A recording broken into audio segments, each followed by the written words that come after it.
Hello बच्चों, good morning. Manoj academy Benipatti के YouTube channel में आप सभी का स्वागत करता हूं। मैं उम्मीद करता हूं कि आप लोग मस्त होंगे, स्वस्थ होंगे और पूरी मन लगा के अपनी पढ़ाई जारी रखे होंगे। मेरे प्यारे बच्चों, हम लोग पिछले 2 वीडियो में आपदा प्रबंधन के कुछ महत्वपूर्ण प्रश्नों को पढ़े। अब हम लोग आगे के प्रश्नों को पढ़ रहे हैं। तो चलिए मेरे प्यारे बच्चों, हम लोग स्टार्ट करते हैं। आज हमारा पहला प्रश्न है कि आग लगने की स्थिति में आकस्मिक प्रबंधन के कौन कौन से कार्य होते हैं। मेरे प्यारे बच्चों, आप सभी जानते हैं कि गर्मी ऋतु में जब बस्तियों में आग लगती है तो देखते ही देखते गांव के गांव स्वाहा हो जाते हैं। ऐसी स्थिति में हमें तत्काल जो प्रबंधन करना पड़े उसके लिए क्या क्या करनी चाहिए। मेरे प्यारे बच्चों, ये चीज याद हम लोगों को रखना। सबसे पहले हमें याद रखना है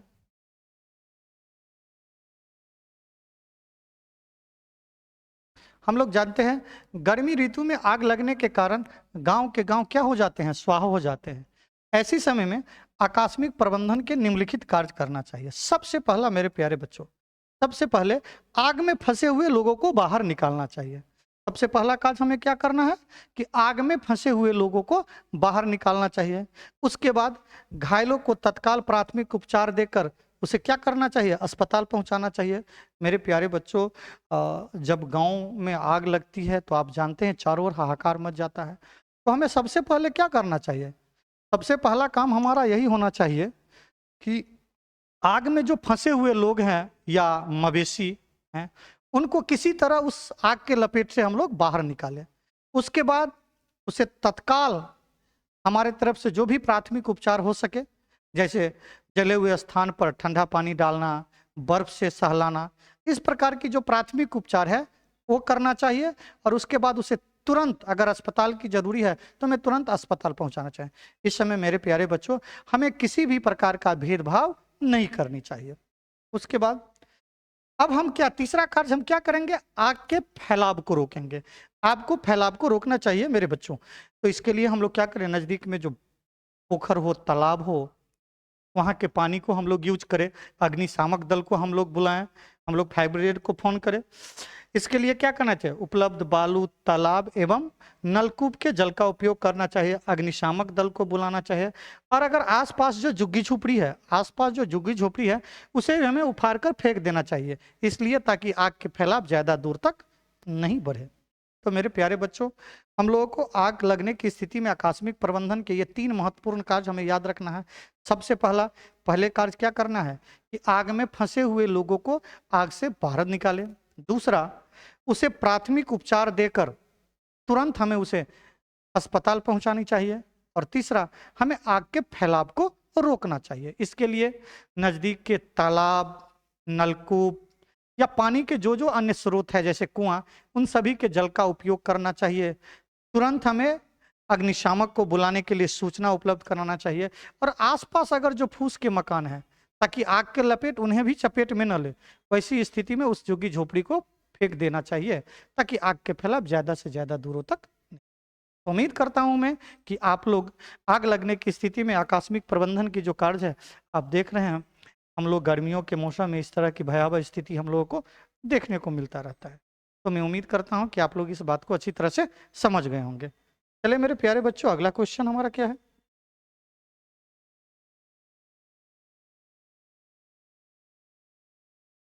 अगला भूकंप और सुनामी। अगला क्वेश्चन मेरे पास, भूकंप और सुनामी की स्थिति में आकस्मिक प्रबंधन के क्या कार्य होते हैं। आप खुद जानते हैं भूकंप आने की स्थिति में कुछ समय में ही अनेक घर ढहमना जाते हैं, लाखों लोगों की मृत्यु हो जाती है, बहुत सारे लोग घायल हो जाते हैं। इसी तरह सुनामी में भी समुद्र तटीय प्रदेश में भारी तबाही मचाता है। तो ऐसी स्थिति में आकस्मिक प्रबंधन के मेरे प्यारे बच्चों 3 कार्य है। आकस्मिक प्रबंधन के हमें 3 कार्यों पे ध्यान रखनी चाहिए। पहला कार्य, सर्वप्रथम भूकंप या सुनामी में फंसे लोगों को बाहर निकाल कर उसे राहत कैंप में पहुंचा देना चाहिए। सर्वप्रथम हमें क्या करना चाहिए कि भूकंप और सुनामी से जो प्रभावित लोग हैं उन्हें वहां से निकालकर हमें राहत कैंप में पहुंचा देना चाहिए। और वहां मेरे प्यारे बच्चों, तत्काल हमसे जो बन पाए उसे यथासंभव मदद करनी चाहिए। दूसरा, मृत लोग एवं जीव जंतुओं को धार्मिक रीति रिवाज के अनुसार अंतिम संस्कार कर देनी चाहिए। मेरे प्यारे बच्चों, क्या करनी चाहिए? बहुत सारे आप जानते हैं भूकंप और सुनामी के समय बहुत सारे लोगों की मृत्यु हो जाती है, बहुत सारे जीव जंतुओं मर जाते हैं। तो धार्मिक रीति रिवाजों के अनुसार हमें क्या करनी चाहिए? उसे अंतिम संस्कार करने चाहिए। राहत कैंप में रह रहे लोगों के लिए भोजन, पानी, दवाई इत्यादि का प्रबंधन करना चाहिए। तो मेरे प्यारे बच्चों, हम लोग याद रखेंगे कि भूकंप या सुनामी के समय आकस्मिक प्रबंधन के 3 महत्वपूर्ण कार्य होते हैं। सबसे पहला, भूकंप या सुनामी से प्रभावित लोगों को वहां से बाहर निकालकर राहत कैंप में पहुंचाना चाहिए। दूसरा, मृत लोग एवं जंतुओं को हमें अंतिम संस्कार करना चाहिए, लेकिन यह भी ध्यान रखनी चाहिए कि जब हम आदमियों को संस्कार करें तो उसे धार्मिक रीति रिवाज का भी पालन हो। ऐसा ना हो कि कोई मुसलमान है उसे हम जला दें, या कोई हिंदू है उसे मुसलमान के रीति रिवाज के अनुसार उसका अंतिम संस्कार हो। ऐसे में हम लोग सांप्रदायिक दंगा फैलने की संभावना, अफवाह फैलने की संभावना ज़्यादा रहती है मेरे प्यारे बच्चों। तो इस पर भी हमें गौर करनी चाहिए। और तीसरा, राहत कैंप में जो आदमी है उसके लिए भोजन, पानी, दवाई इत्यादि का मेरे प्यारे बच्चों व्यवस्था करनी चाहिए। तो हम लोग याद रखेंगे, भूकंप या सुनामी के समय आकस्मिक प्रबंधन के 3 कार्य: सुनामी में फंसे लोगों को बाहर निकालकर राहत कैंप में पहुंचाना, मृत लोग एवं जंतुओं को धार्मिक रीति रिवाजों के अनुसार अंतिम संस्कार करना, और राहत कैंप में रहे लोगों के भोजन, पानी, दवाई इत्यादि की व्यवस्था करना। चलिए मेरे प्यारे बच्चों, हम लोग अगले क्वेश्चन पे चलते हैं। अगला क्वेश्चन हमारा क्या?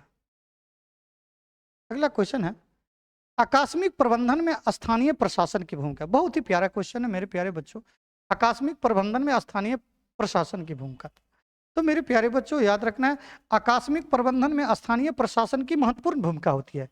इसके लिए हमारे स्थानीय प्रशासन को चाहिए कि जल्द से जल्द राहत शिविर का निर्माण करें, वहां सभी प्रकार के प्राथमिक उपचार की सामग्रियां उपलब्ध कराएं, जैसे एम्बुलेंस, डॉक्टर, अग्निशामक इत्यादि की व्यवस्था में तत्परता दिखाए, और कागजी दाव पेच में न पड़कर राहत राशि और राहत सामग्री को पहुंचाकर आकस्मिक प्रबंधन को सरल एवं सहज बना सकते हैं। हाँ मेरे प्यारे बच्चों, हमारे स्थानीय प्रशासन जैसे ब्लॉक कर्मचारी हुए, या स्थानीय हमारे पंचायत स्तर में जो भी हमारे मुखिया जी हुए, या जो सरकार के अधीनस्थ कार्य करते हैं, सरकार के दायित्वों को निर्धारण करते हैं, उन लोगों को चाहिए कि आकस्मिक प्रबंधन के कार्य में तत्परता दिखाए।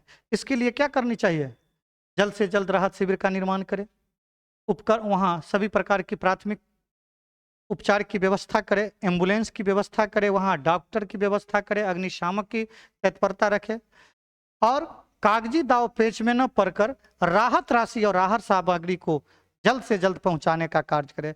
ऐसा करने से आकस्मिक प्रबंधन के काम को सरल एवं सहज बनाए जा सकते हैं, जल्द से जल्द हो सकता है। तो मेरे प्यारे बच्चों, आप लोग याद रखिएगा, आकस्मिक प्रबंधन में स्थानीय प्रशासन की महत्वपूर्ण भूमिका होती है। उन्हें चाहिए कि जल्द से जल्द आपदा से प्रभावित लोगों के लिए यथासंभव जो भी मदद हो जल्द से जल्द करें, किसी भी प्रकार के कागजी दाव पेच में न पड़ने का कोशिश करें। इससे क्या होगा कि राहत राशि और राहत सामग्री प्रभावित लोगों को तक जल्द से जल्द पहुंच पाएगा। तो आप लोग याद रखिएगा, आकस्मिक प्रबंधन में स्थानीय प्रशासन की महत्वपूर्ण भूमिका होती है। इसके लिए यह आवश्यक है कि राहत शिविर का निर्माण करें, वहां सभी प्रकार के प्राथमिक उपचार की सामग्रियां उपलब्ध कराएं, जैसे एम्बुलेंस, डॉक्टर, अग्निशामक इत्यादि की व्यवस्था में तत्परता दिखाए। साथ ही कागजी दाव पेच में न पड़कर राहत राशि एवं राहत सामग्री को पहुंचाकर आपदा प्रबंधन के कार्य को सरल एवं सहज बना सकते हैं। तो चलिए मेरे प्यारे बच्चों, आप मैं उम्मीद करता हूं कि इस क्वेश्चन को आप लोग बहुत अच्छी तरह से जवाब दे दीजिएगा। अगला क्वेश्चन हमारा क्या है? आकस्मिक प्रबंधन के प्रमुख घटक। हाँ मेरे प्यारे बच्चों, हम लोग से पूछता है कि आकस्मिक प्रबंधन के प्रमुख घटक, मतलब आकस्मिक प्रबंधन के समय कौन कौन से ऐसे लोग होते हैं, ऐसी संस्था होती है जो लोगों के लिए एक वरदान बन के आते हैं। तो मेरे प्यारे बच्चों, सबसे पहले हमें याद रखना है, सबसे पहला याद रखना है गांव एवं मोहल्ले के लोग। आप ही मान लीजिए आपके घर में, या ऐसा खुदा ना करे कि आपके घर में हो, अगर मान लीजिए आपके ही गांव में कहीं ना कहीं आग लगता है, तो मेरे प्यारे बच्चों, सबसे पहले आपके उस आग से बचाने के लिए कौन आते हैं? तो कौन आते हैं? हमारे गांव एवं मोहल्ले के लोग। तो आकस्मिक प्रबंधन के 3 प्रमुख घटक होते हैं। सबसे पहले हमारे गांव एवं मोहल्ले के स्वयंसेवी संस्थाएं, बहुत सारी स्वयंसेवी संस्थाएं होती है जो हमें राहत राशि, राहत सामग्री पहुंचाने, और स्थानीय प्रशासन भी इसमें सक्रिय भूमिका निभाते हैं। तो मेरे प्यारे बच्चों, आकस्मिक प्रबंधन के 3 प्रमुख घटक होते हैं। एक स्थानीय प्रशासन, दूसरा स्वयंसेवी संगठन, और तीसरा गांव एवं मोहल्ले के लोग। इसमें मेरे प्यारे बच्चों हम रिश्तेदार भी जोड़ सकते हैं। इसमें हम क्या जोड़ सकते हैं? रिश्तेदार भी जोड़ सकते हैं। तो आप लोगों को 3 याद रखना है। क्या क्या याद रखना है मेरे प्यारे बच्चों? तो स्थानीय प्रबंधन के, आकस्मिक प्रबंधन के 3 प्रमुख घटक कौन कौन? ए स्थानीय प्रशासन, बी स्वयंसेवी संस्था, और तीसरा गांव एवं मोहल्ले के लोग। मैं उम्मीद करता हूं कि आप लोग इस क्वेश्चन को बहुत अच्छी तरह से याद कर लीजिएगा। अगला क्वेश्चन,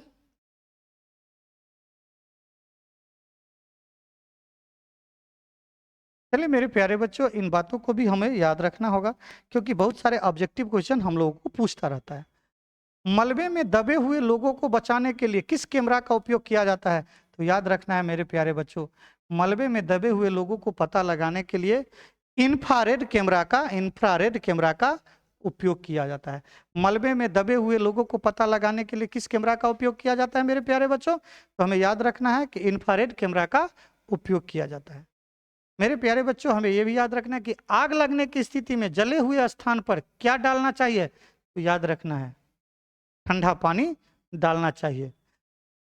अगर हो सके मेरे प्यारे बच्चों, अगर बर्फ आपको उपलब्ध हो तो बर्फ से सहलाना चाहिए, क्योंकि आग जब लगती है तो उसे ज्वाला देता रहता है। तो ऐसी स्थिति में अगर बर्फ हमारे पास उपलब्ध है आसपास तो बर्फ से उसे सहलाए, या नहीं तो उसे क्या करना चाहिए?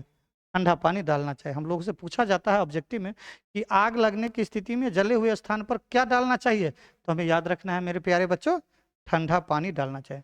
मलबे में दबे हुए लोगों को पता लगाने के लिए किस कैमरा का उपयोग किया जाता है? तो हमें क्या याद रखना है? इंफ्रारेड कैमरा का उपयोग किया जाता है। क्या याद रखना है मेरे प्यारे बच्चों?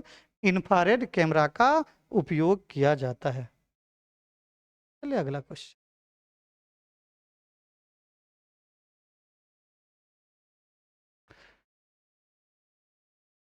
आपदा काल में वैकल्पिक संचार व्यवस्था का वर्णन करें। मेरे प्यारे बच्चों, आपसे ये क्वेश्चन, आपदा के समय वैकल्पिक संचार व्यवस्था।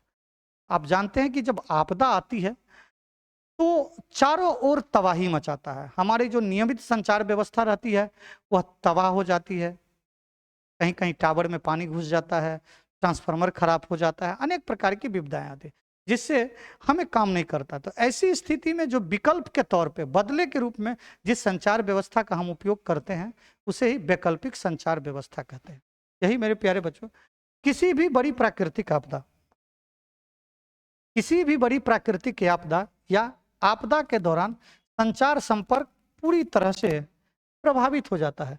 अतः ऐसी स्थिति में प्रभावित लोगों के लिए पर्याप्त सहायता पहुंचाने के लिए विभिन्न प्रशासनिक स्तर पर एक वैकल्पिक संचार नेटवर्क की आवश्यकता होती है, ताकि आपदा से प्रभावित लोगों को जल्द से जल्द उसे उन्हें सुरक्षा के लिए उनके लिए जल्द से जल्द उन्हें सुरक्षा, उनके लिए जरूरत की सभी सामान पहुंचा सके।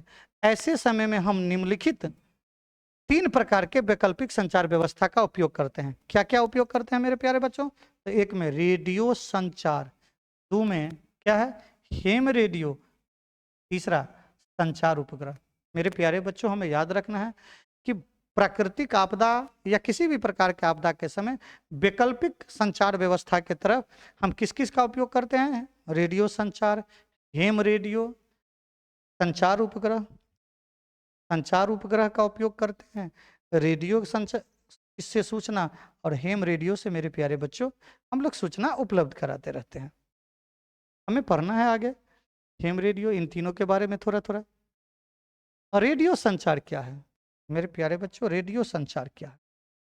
आप लोग रेडियो देखे होंगे पहले, अब तो आप लोग मोबाइल में ही सुनते हैं सब कुछ। यही हमारा रेडियो है।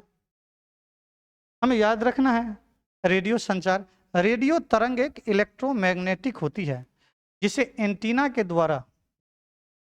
जिसे एंटीना के द्वारा प्रेषित किया जाता है।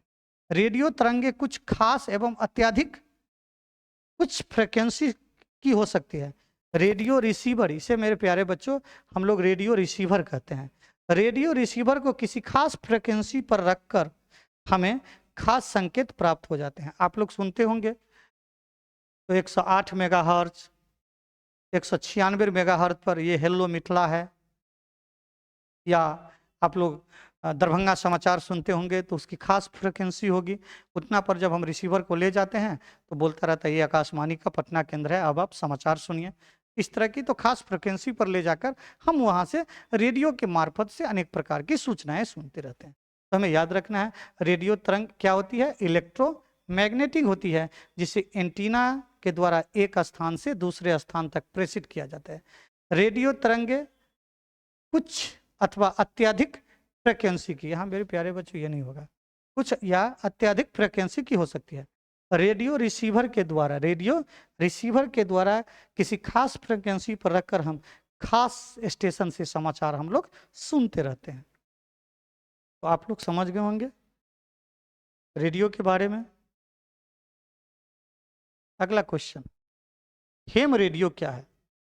यह बहुत ही प्यारा क्वेश्चन है मेरे प्यारे बच्चों, ये बहुत ज्यादा पूछता रहता है। आप लोग हम याद रखिएगा, ये बहुत ही वीवीआई क्वेश्चन है। हेम रेडियो क्या है? हेम रेडियो क्या है? हमें याद रखना है मेरे प्यारे बच्चों, हेम रेडियो को क्या कहते हैं? एमेच्योर रेडियो भी कहा जाता है। बराबर पूछा जाता है हेम रेडियो का दूसरा नाम क्या, याद रखना है, तो एमेच्योर रेडियो भी कहा जाता है। एमेच्योर का अर्थ होता है गैर वाणिज्यिक प्रयोजनों के लिए रेडियो संचार का प्रयोग करना। एमेच्योर का क्या अर्थ होता है?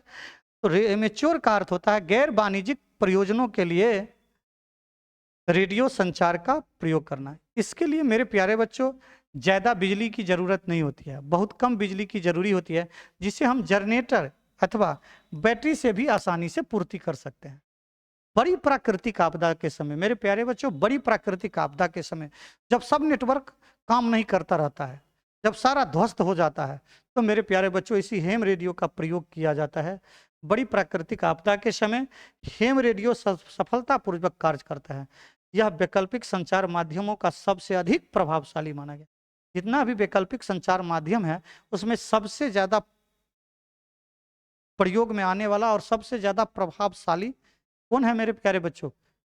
हेम रेडियो। तो आप लोग याद रखिएगा हेम रेडियो को क्या कहते हैं। आप लोग को याद रहना चाहिए कि हेम रेडियो को कौन सा रेडियो कहते हैं। तो मेरे प्यारे बच्चों हेम रेडियो को इमेच्योर रेडियो भी कहा जाता है। इमेच्योर का अर्थ क्या है? इमेच्योर का अर्थ होता है गैर प्रायोजनिक कार्यों के लिए रेडियो संचार का प्रयोग करना, जिसकी पूर्ति जनरेटर अथवा बैटरी से आसानी से किया जा सकती है। बड़ी प्राकृतिक आपदा के समय हेम रेडियो सफलतापूर्वक कार्य करता है। यह वैकल्पिक संचार माध्यमों में सबसे अधिक प्रभावशाली माना गया है, सबसे अधिक प्रभावशाली माना गया है। उम्मीद करता हूँ मेरे प्यारे बच्चों आप लोग याद कर लिए होंगे, आप लोग अच्छी तरह से हेम रेडियो के बारे में सुने। अगला संचार उपग्रह। हाँ मेरे प्यारे बच्चों, संचार उपग्रह आप लोग जानते ही हैं हमारे पृथ्वी पर से अनेक प्रकार के उपग्रह छोड़ा जाता है और हमें एंटीना से सूचना प्राप्त करते रहते हैं। संचार उपग्रह विभिन्न कार्यों के लिए अंतरिक्ष में स्थापित किए जाते हैं। हाँ मेरे प्यारे बच्चों, इसे कहाँ स्थापित किया जाता है? तो अंतरिक्ष में स्थापित किया जाता है, तो यहाँ से हमारे पृथ्वी पर उपस्थित सभी चीज़ों की सूचना देती रहती है। तो हमें याद रखना है उपग्रह संचार के विभिन्न कार्यों के लिए अंतरिक्ष में स्थापित किया जाता है। भारत में दूरदर्शन, मौसम विज्ञान और आपदा संबंधी चेतावनी के लिए इंडियन नेशनल सैटेलाइट, मेरे प्यारे बच्चों दूरदर्शन, मौसम विज्ञान और आपदा संबंधी चेतावनी के लिए इंडियन नेशनल सैटेलाइट, जिसे इनसेंट के नाम से, और संसाधनों के खोज के एवं प्रबंधन के लिए इंडियन रिमोट सेंसिंग सैटेलाइट का उपयोग किया जाता है। मेरे प्यारे बच्चों याद रखना है कि दूरदर्शन, मौसम विज्ञान और आपदा संबंधी सूचना देने के लिए इंडियन नेशनल सैटेलाइट और संसाधनों के खोज एवं प्रबंधन के लिए इंडियन रिमोट सेंसिंग सैटेलाइट का उपयोग किया, जिसे अंग्रेजी में IRS भी हम लोग कहते हैं। तो याद रखिएगा मेरे प्यारे बच्चों, बहुत ही प्यारा प्रश्न है। अगला क्वेश्चन हमारा क्या, सामान्य संचार व्यवस्था के बाधित होने के प्रमुख कारण क्या है?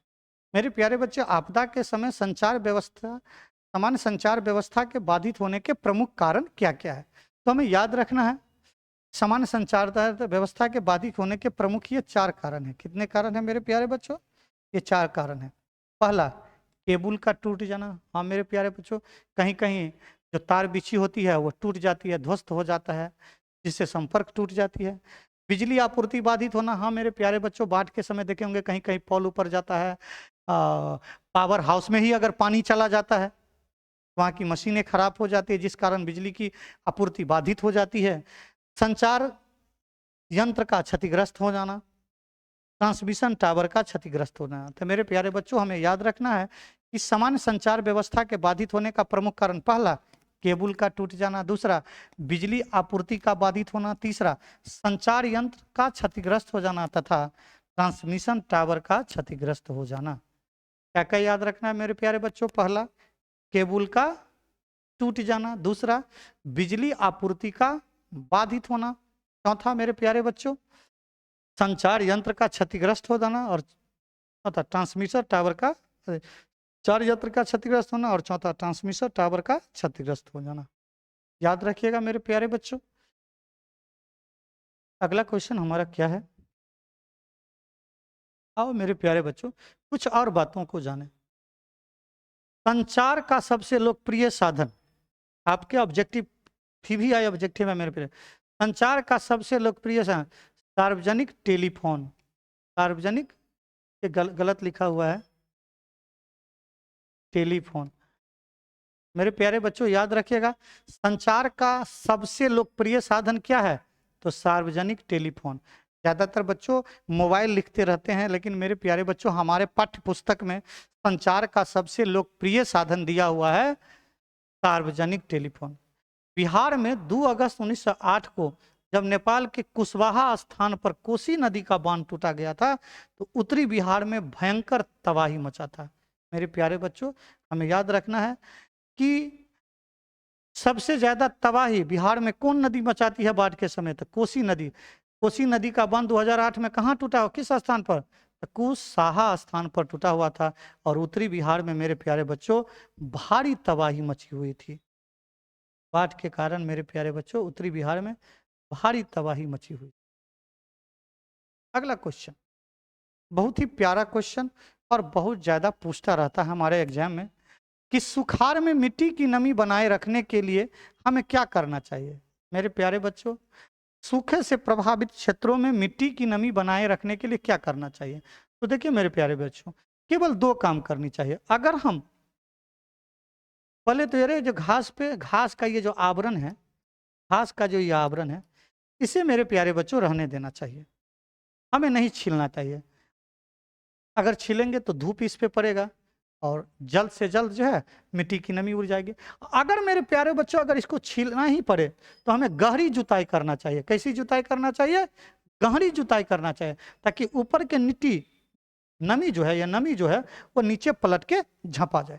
तो मेरे प्यारे बच्चों याद रखिएगा, बहुत ही प्यारा प्रश्न है कि सुखाड़ में मिट्टी की नमी बनाए रखने के लिए आप क्या कीजिएगा। तो पहले सुखाड़ में मिट्टी की नमी बनाए रखने के लिए खेतों की जुताई गहरी करनी चाहिए। अगर हम जुताई करें तो गहरी जुताई करें, अथवा अगर नहीं करें तो उसमें घास का आवरण को खेतों में रहने दे ताकि नमी बनी रहे। तो 2 काज, हम अगर घास का आवरण रहने दें, अगर जुताई करें तो क्या करें? गहरी जुताई करना चाहिए ताकि ऊपर की नमी नीचे पलट जाए। अगला क्वेश्चन हमारा बहुत ही प्यारा क्वेश्चन है मेरे प्यारे बच्चों, कि भूकंप के प्रभाव को कम करने के 4 उपाय बताइए। बार बार ये क्वेश्चन आपसे पूछा जाता है कि भूकंप के प्रभाव को कम करने का 4 उपाय लिखें। आप मेरे प्यारे बच्चों जानते हैं भूकंप में क्या होता है? भूकंप आते ही जमीन की यह ठोस धरातल है डोलने लगता है, उस पर बने मकान गिर जाता है, चारों ओर तबाही मच जाती है, कहीं हजार आदमी की भी मृत्यु हो जाती है अगर भूकंप का जोरदार झटका रहे तो हमें मेरे प्यारे बच्चों भूकंप के प्रभाव को कम करने का 4 उपाय हमें बताना है। तो सबसे पहले मेरे प्यारे बच्चों घर का निर्माण करें।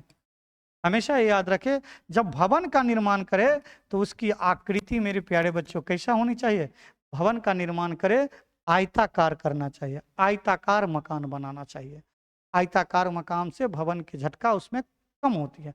और नक्शा हमेशा साधारण रहना चाहिए, ज्यादा डिजाइन वाला नक्शा नहीं रहना। तो भवन का निर्माण आयताकार करनी चाहिए। ईंट पत्थर तथा कंक्रीट युक्त दीवारों का निर्माण करना चाहिए। दरवाजे तथा खिड़कियों की स्थिति भूकंप रोधी होनी चाहिए। हाँ मेरे प्यारे बच्चों, दरवाजा और खिड़की इस प्रकार से सेटिंग करें ताकि उसका भूकंप का झटका उस पर कम। सड़क एवं गलियों को चौड़ा रखना चाहिए। मेरे प्यारे बच्चों, 2 मकान के बीच पर्याप्त जगह हो ताकि भूकंप के समय हम निकलकर बाहर भाग सके। तो हमें 4 बातों को याद रखना है। सबसे पहला, मकान की आकृति कैसे, नक्शा कैसा बनाना चाहिए, मकान कैसा बनाना चाहिए, आयताकार मकान होनी चाहिए। दूसरा, हम मजबूत दीवार मजबूत बनाएं, उसका बेस बहुत ज्यादा भूकंप रोधी बनाएं, कंक्रीट युक्त दीवार का निर्माण करें, दरवाजे एवं खिड़कियों को भूकंप रोधी बनाना चाहिए और 2 मकानों के बीच सड़क एवं गलियों को चौड़ा रखना चाहिए ताकि दोनों मकान के बीच पर्याप्त दूरी हो, बीच में जगह पर्याप्त हो, हम लोग भूकंप के समय घर से बाहर निकलकर भाग सके।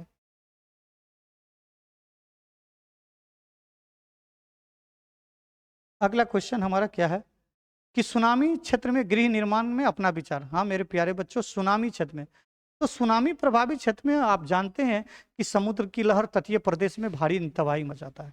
तो मेरे प्यारे बच्चों, सुनामी संबंधित क्षेत्र में ऐसा करना चाहिए कि मकान का निर्माण हमेशा समुद्र से दूर और ऊंचे स्थान पर करना चाहिए। कम से कम 150 मीटर, कम से कम मेरे प्यारे बच्चों, कम से कम 150 मीटर की दूरी अवश्य हो। तो गृह निर्माण समुद्र से दूर और ऊंचा स्थान पर करनी चाहिए। उसकी नींव जड़ें गहरी एवं मजबूत होनी चाहिए और मकान का नक्शा इस तरह का हो कि समुद्र के लहर को बर्दाश्त कर सके। मेरे प्यारे बच्चों, ये समुद्र का पानी है, हम लोग इस तरह का नक्शा का मकान बनावे ताकि समुद्र का लहर जो है ना, पानी दोनों ओर काट के निकल जाए। तो मकान का नक्शा इस तरह का हो कि समुद्र के लहर को क्या कर सके, बर्दाश्त कर सके। तो मेरे प्यारे बच्चों, 3 बात याद रखेंगे हम लोग। सुनामी संभावित क्षेत्र में मकान निर्माण करते समय निम्नलिखित 3 बातों पे ध्यान रखेंगे। पहला, जो मकान का निर्माण समुद्र तट से दूर और ऊंचाई पर करना चाहिए, कम से कम 150 मीटर दूर तो अवश्य होनी चाहिए। दूसरा, मकान का निर्माण करे तो जड़ गहरी दे ताकि मजबूती से इस धरातल को पकड़े रहे। और नक्शा भी मेरे प्यारे बच्चों क्या करना चाहिए, नक्शा इस प्रकार का हो ताकि समुद्र के लहर को, मकान का डिजाइन समुद्र के तूफान को, लहर को बर्दाश्त कर सके। तो ये 3 बातों मेरे प्यारे बच्चों हम लोग ध्यान रखेंगे। अगला क्वेश्चन हमारा क्या है, भूस्खलन क्या है? हाँ मेरे प्यारे बच्चों, भूस्खलन पहाड़ी क्षेत्रों में आप लोग जानते होंगे भूस्खलन कि पहाड़ी क्षेत्रों में पहाड़ की ऊंची ऊंची चोटी, ऊंची ऊंची जो जब ढहने लगता है तो नीचे सड़क पर या नीचे बस्ती पर गिर के उसे भारी तबाही मचाता है। मेरे प्यारे बच्चों देखते हैं यहाँ ऊपर से मिट्टी दबा, रोड पे चल रहा कार दब गया, उलट गया। तो भूस्खलन किसे कहते हैं? पर्वतीय ढालों पर जब कमजोर सैलाब टूटकर नीचे खिसकता है तो उसे हम लोग भूस्खलन कहते हैं। पश्चिमी घाट एवं हिमालय के तराई प्रदेशों में भूस्खलन काफी धन जन की क्षति होती है। भूस्खलन द्वारा यातायात बाधित हो जाती है। हाँ मेरे प्यारे बच्चों, हम लोग बहुत जगह एक जगह से दूसरे जगह जाने के लिए पर्वतीय क्षेत्र में पर्वतों को काटकर रोड बनाते हैं। जब ऊपर की मिट्टी ढह जाती है तो रोड को ही जाम कर देता है, जिस कारण क्या हो जाता है, सड़क यातायात बाधित हो जाती है। अगर उस समय वहाँ रोड से गाड़ी गुजर रहा है तो ऊपर से गिरकर उस गाड़ी को भी देखते हैं नष्ट कर देता है, उसमें बैठे आदमी घायल हो जाते हैं, मर जाते हैं। तो मुझे याद रखना है भूस्खलन क्षेत्र में मेरे प्यारे बच्चों क्या करनी चाहिए, क्या होता है। भूस्खलन के 5 रूप हैं, हमें यह भी याद रखना है मेरे प्यारे बच्चों। भूस्खलन के कितने रूप हैं?